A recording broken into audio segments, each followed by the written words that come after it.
네, 안녕하세요. 허브경제TV 차우영입니다. 오늘 볼 종목은 두산 퓨얼셀이라는 종목이고요. 종목 코드 번호가 336-260번입니다. 지금 수소 관련해서 뭐 커다란 이슈가 하나 나오긴 했어요. 그래서 그것까지 한번 볼 거고, 전기차 충전까지 진출을 한다라고 합니다. 두산은 전기보다는 수소 쪽에 조금 집중이 되어 있죠.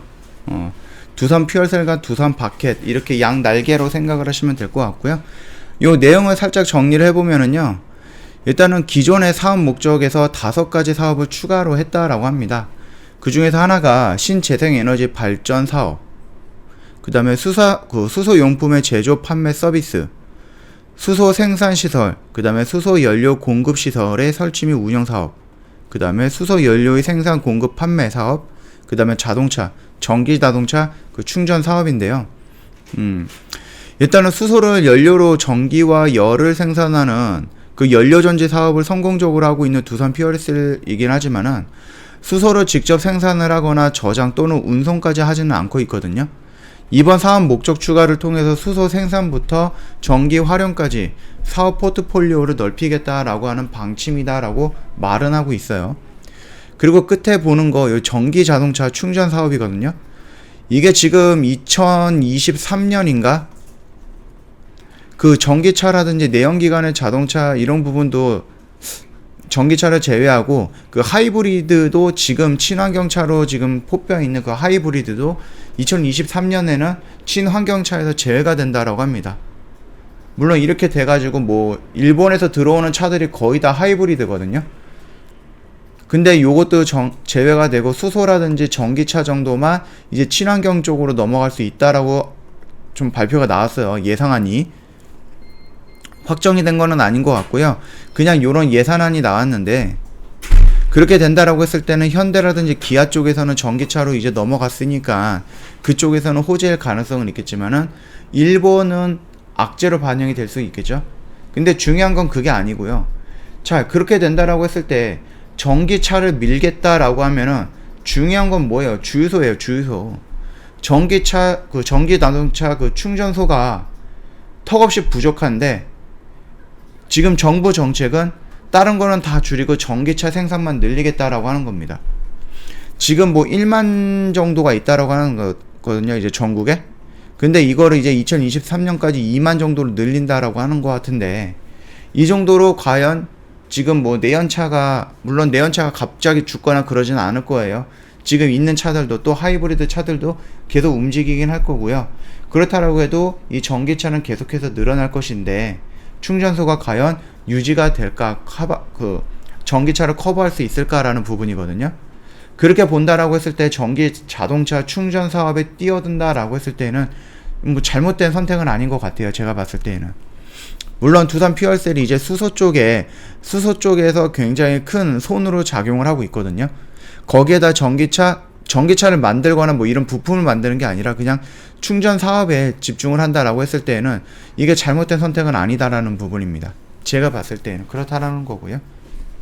일단은 얘네들이 지금 이렇게 움직이는 게 뭐예요? 하나 솔루션이랑 좀 닮아가고 있죠. 하나 QCL이라든지 아니면 하나 뭐 케미칼이라든지 이런 쪽으로 인해서 첨단 소재라든지 이런 쪽으로 인해서 하나 솔루션의 목표가 뭐예요? 애초에 태양 에너지라든지 이런 걸로 수소를 만들고 수소 연료를 저장하고 운송하고 공급하는 이런 거를 자기들 그룹에서 다 하겠다라고 진행을 하고 있는 게 하나 솔루션이거든요. 하나 그룹. 근데 지금 두산도 그렇게 가겠다라고 지금 선언을 했다라고 하는 겁니다. 그렇게 본다라고 했을 때 우리나라에 거대하게 수소로 움직이고 있는 거는 현대이지만은 거기에 이제 하나가 플러스 되고 거기에다 플러스 두산이 될 가능성이 있다라는 거거든요. 요 정도까지만 좀 간단하게 좀 보시고 넘어가면 될 것 같고요. 차트 흐름을 본다라고 했을 때 크게 달라진 건 없습니다. 이 영역대에서 여기서 그냥 분할로다가 집어 들어간다라고 했을 때는 크게 무리가 되는 자리는 아니다라고 생각을 해요. 물론 보수적인 관점까지 본다라고 하면 이 영역대가 좋겠죠. 여기서 일단 떨어지고 여기서 움직였다라고 한들 여기서 나오는 양봉에 제가 거래량이 살짝 부족하니까는 그 부분에 대해서 신뢰성이 조금 부족할 수도 있다라고 말씀을 드렸잖아요. 5일선을 돌파했는데 바로 5일선을 이탈을 했습니다. 그리고 수급적인 상태를 봤을 때 이날 들어왔던 게 3월 3일이에요. 연기금과 투신가 이런 쪽에서 조금 들어오긴 했으나도 그럼에도 불구하고 지금 연속적으로 외국인이 매도를 치고 있죠. 그럼 나름 신뢰도가 조금 괜찮았다라고 평가를 한다라고 해도요. 지금 이런 식으로 떨어지고 있기 때문에 잠시만은 좀 기다려봐도 된다라는 거거든요. 물론 내가 공격적인 자리에서 원한다라고 했을 때는 요 영역대에서 들어가도 상관은 없을 거예요. 왜? 얘가 이런 식으로 내려오면서 여기서 이렇게 조정을 받다가 돌파할 거기 때문에 여기까지는 안 내려올 가능성이 있습니다. 그러나 지수가 문제잖아요. 지수가 음봉으로 빠지게 된다 그러면 얘도 같이 빠지게 될 수밖에 없어요. 그러면은 내가 여기에서 들어가는 것과 여기에서 들어가는 것은 좀 차이가 있겠죠. 물론 여기에서 여기까지 이격이 한 10% 정도가 나오기 때문에 여기서 다이렉트로 이렇게 밀어버리기에는 조금 가능성이 적습니다. 며칠 동안 이런 식으로 조금 눌림이 봐서 온다라고 하면 상관이 없겠지만은 다이렉트로 뚝뚝 떨어지기에는 지금 지수 상황이라든지 이런 부분을 봤을 때에는 많은 확률로 그렇게 나오진 않을 것 같다라는 거고요. 그래도 내가 좀 공격적으로 접근을 원한다라고 하면 여기서부터 접근을 해봐도 될 것 같고, 조금 더 공격적으로 원한다 그러면 이 라인에서부터 잡아 들어가도 될 것 같아요. 어차피 이 두단 피얼셀 같은 경우는 결국은 성장할 수밖에 없는 키워드를 가지고 있는 거잖아요. 재료야 늘 말을 했기 때문에, 반복해서 말을 했기 때문에 뭐 다들 아실 거예요. 그러면 이제 내가 이 종목을 안 갖고 있다라고 하면 들어갈 수 있는 타점을 모는 건데요. 내가 조금 많이 공격적이다라고 했을 때는 여기에서, 그리고 내가 좀 보수적이다라고 했을 때는 이 라인에서 그렇게 좀 잡아 들어가면은 크게 무리가 되거나 스트레스를 받아가면서 이런 움직임에 크게 민감하게 대응할 필요는 없지 않을까라고 생각을 합니다. 지금 일단 지지를 해줬으면 하는 라인에서는 지지는 좀 보여주고 있긴 하죠. 그러면서 요 라인에서 이런 식으로 움직이다가 이렇게 움직일 가능성이 있고요. 그 다음에 만약에 지수가 조금이라도 밀린다라고 하면 이 영역대 안으로 들어올 가능성은 있습니다. 그래서 내가 조금 공격적인 매매를 원한다라고 했을 때는 한 템포 정도 쉬어간다라고 생각하고, 이 라인에서 내가 조금 보수적으로 원한다라고 했을 때 두 템포 정도 쉬어간다라고 생각하고 이 라인에서 접근을 하면 될 것 같습니다. 이 부분이 뭐예요? 왜 이렇게 조금 진행이 되는 것 같아요? 지수 때문에 그렇거든요. 지수 때문에.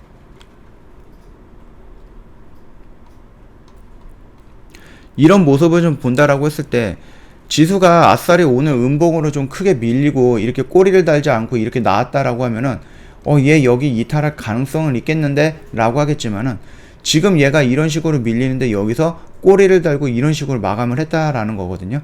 그 말뜻은 뭐예요? 얘가 이 박스권을 조금 쪼개갖고 이 박스권 안에서 이런 식으로 움직이다가 이런 거를 끌어내리고 나서 여기서 이런 식으로 돌파가 나올 가능성이 있다라는 거거든요. 밑에 120주선도 있고 121선도 있고, 이거는 이제 코스닥인 거고, 코스피도 크게 다를 바 없습니다. 코스피도 크게 다를 거 없어요. 그쵸? 이런 모습이에요. 그렇기 때문에 이게 만약에 다음 주에 뭐 지수 반등이 나온다라고 했을 때에는 얘가 여기까지 밀리지 않을 가능성이 있다라는 거예요. 그렇기 때문에 지수의 영향을 받아가면서 지수를 한번 체크를 하면서 내가 매수 타점을 공격적으로 잡아갈 건지 아니면은 보수적으로 잡아갈 건지 이렇게 나눠서 좀 접근을 해보면 된다라는 거고요.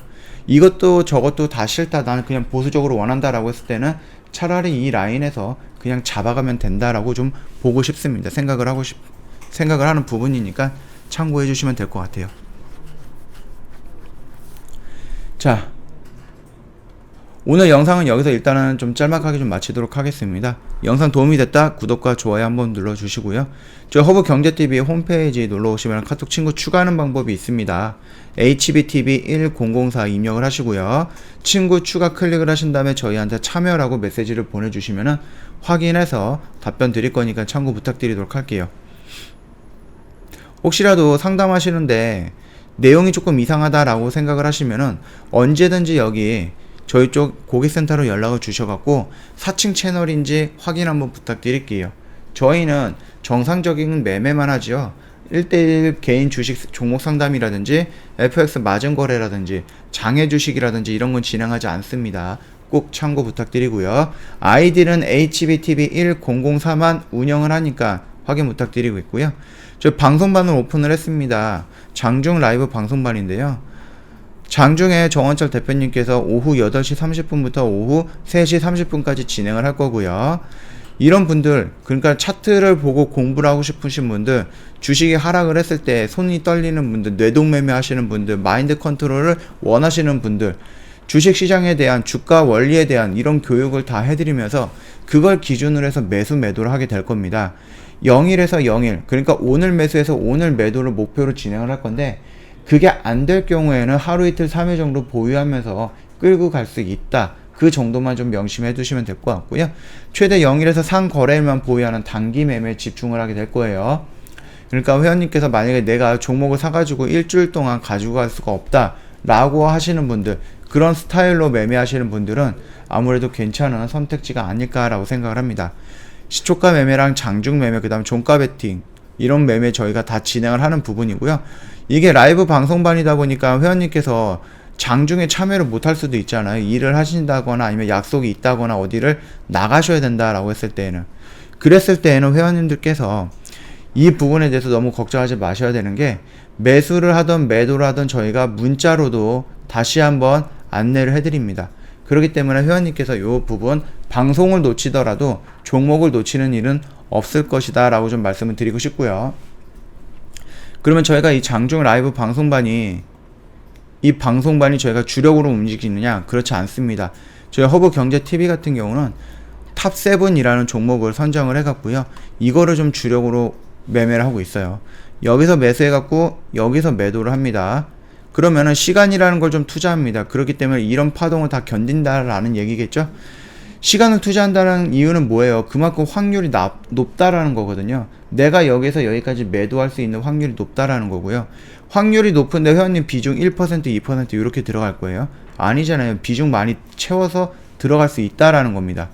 그러면은 저희가 지금 열심히 해갖고 종목들을 7개 뽑았는데 이거를 그냥 5%, 10% 먹고 나올 것인가? 이건 아니라는 거거든요. 저희가 종목을 선택을 하고 들어갔다라고 하는 것은 제주반도체처럼 100%라든지 코오롱인더처럼 60% 찍을 때까지 기다린다라는 거거든요. 그러니까 수익률도 많이 나와요. 그래서 비중도 높은데 수익률도 높다라는 것은 내 원금이 한번 매매가 끝날 때마다 불어난다라는 겁니다. 그래서 회원님들께서 만약에 원금을 불리고 싶다라고 하면 주력주에 참여를 하시면 되겠고요. 공부도 하고 싶고 장중에 심심하니까 같이 하고 싶다라고 했을 때에는 당연히 방송반에 참여하시면 될 것 같습니다. 궁금하신 내용 있으면 언제든지 저희 쪽 카톡 친구 추가하신 다음에 시간을 구애받지 마시고 물어봐 주시면은 저희가 확인해 가지고 바로바로 안내해 드릴 거니까 참고 부탁드리도록 하겠습니다. 자, 오늘 영상 여기서 짤막하게 좀 마치도록 하겠습니다.